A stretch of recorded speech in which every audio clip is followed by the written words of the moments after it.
there's bipartisan concern in the state among both Republicans and Democratic leaders about the potential impact to Washington state. Not only is this state among the most trade dependent, but China is Washington's largest trading partner. And already tonight, we've seen a bold statement from China's embassy saying it will fight to the end to defend its interests. This following the president's announcement this morning of tariffs on Chinese goods. The word is reciprocal. That's the word I want everyone to remember.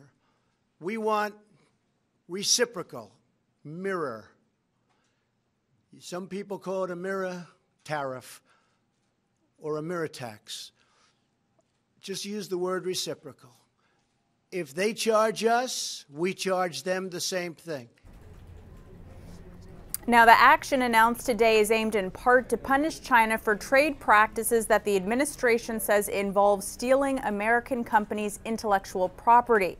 And it's believed the Trump administration will target certain products in the technology sector, but we're expecting to learn more about those targeted products in the next 15 days. But the concern tonight is that China will retaliate, and that could hurt Washington state, since again, China is the state's largest trading partner in terms of imports and exports.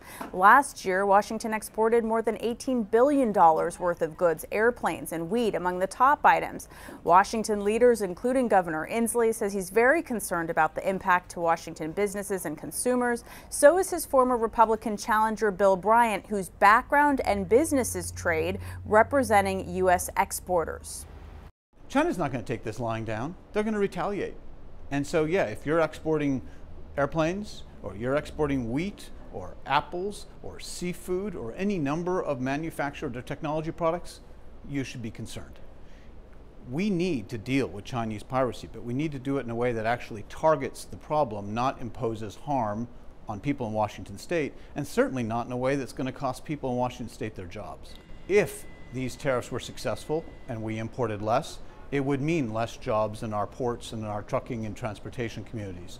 Well, I don't know that we're going to see a real fall in Chinese imports. I think you're just going to see the president imposing new taxes on the American consumer. And again, the big news within the past hour, we've learned China has proposed a list of 128 U.S. products as potential retaliation targets. Again, this is a proposed list, but the list includes pork, wine, fruit, and steel. Washington State's Lieutenant Governor notes that fruit and wine are two critical Washington State commodities. Lieutenant Governor Cyrus Habib said in a statement, in part, "We export more per capita than any other state, and therefore we stand to lose the most in the event of a trade war." Of course, this is a situation that will continue to evolve in coming hours and days. Back to you.